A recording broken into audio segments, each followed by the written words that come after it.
Hello student, आप सब कैसे हैं।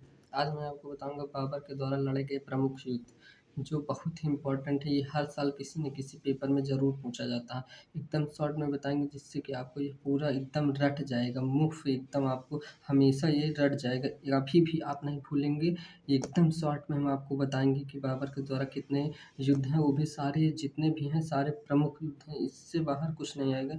ये एकदम इम्पॉर्टेंट है, 101% आप लिखित ले लीजिए, ये ज़रूर पूछा जाएगा। तो बाबर के द्वारा लड़े गए प्रमुख युद्ध, सबसे पहला सर्रे पुल का युद्ध। क्या है? सर्रे पुल का युद्ध बाबर ने सबसे पहला युद्ध किया था, जो कब किया था? तो 1502 ईस्वी में किया था।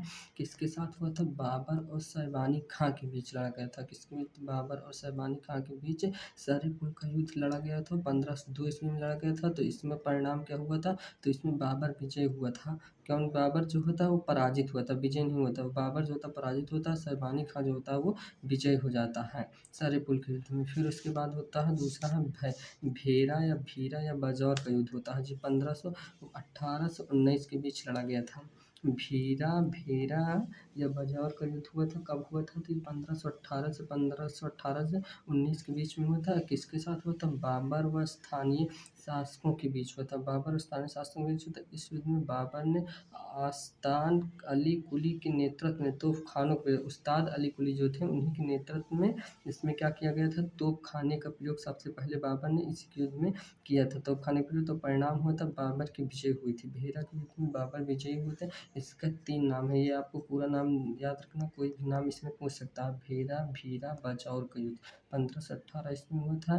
तो बाबर और स्थानीय के बीच हुआ था। इसमें सबसे पहले उस्ताद अली कुली के नेतृत्व में इसका परिणाम हुआ था बाबर विजय हुआ था। तीसरा होता है पानीपत का प्रथम युद्ध। पानीपत का प्रथम युद्ध 1526 ईस्वी में हुआ था। किनके बीच हुआ था? बाबर व इब्राहिम लोदी के बीच हुआ था। पानीपत का प्रथम युद्ध बाबर व इब्राहिम लोदी के बीच हुआ था। इसमें परिणाम होता है बाबर विजयी होता है। कौन? तो बाबर जो होता है वो विजयी हो जाता है। फिर चौथा है खानवा का युद्ध। ये इससे एकदम इम्पॉर्टेंट है, वेरी वेरी इंपॉर्टेंट है खानवा का युद्ध। ये खनवा या खनुआ भी कहा जाता है, आप पूरा दोनों नाम ध्यान में रखिए, खनवा या खनुआ कहा जाता है। ये युद्ध हुआ था 1527 ईस्वी में हुआ था। किसके साथ हुआ था? बाबर व राणा सांगा के बीच हुआ था। किनके बीच? तो बाबर व राणा सांगा के बीच हुआ था। इससे परिणाम होता है बाबर इसमें भी विजय हो जाता है। खनवा के युद्ध में बाबर विजय होता है। फिर होता है पांचवा चंदेरी का युद्ध होता है। क्या होता है? पांचवा चंदेरी का युद्ध होता है। ये 1528 ईस्वी में हुआ था। किनके बीच? तो बाबर व मेदिनी राय के बीच, बाबर व मेदिनी राय के बीच चंदेरी के 1528 ईस्वी में हुआ था।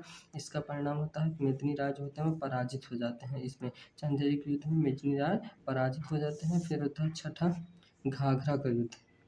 घाघरा का युद्ध 1529 ईस्वी में होता है। किनके बीच होता है? तो बाबर व अफगान नो के बीच होता है। बाबर और अफगानों के बीच घाघरा का युद्ध 1529 ईस्वी में होता है। परिणाम होता है कि अफगान पराजित होते हैं, किंतु इसके बावजूद संधि करनी पड़ती है। मतलब जो होता है इसमें कि घाघरा के युद्ध में 1526 ईस्वी में होता है, इसमें बाबर अफगानों के बीच होता है। तो अफगान जो होते हैं पराजित होने के बाद भी इसमें बाबर को क्या करना पड़ता है? इनसे संधि करना पड़ता है।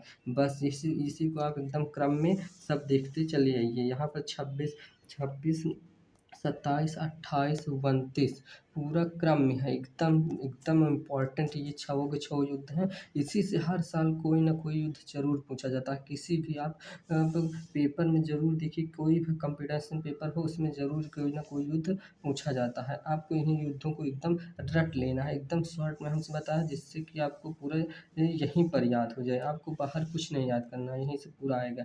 बस यहीं पर हमारी ये वीडियो कंप्लीट होती है। अगर आपको अच्छी लगी हो तो हमारे इस चैनल को लाइक सब्सक्राइब करिए।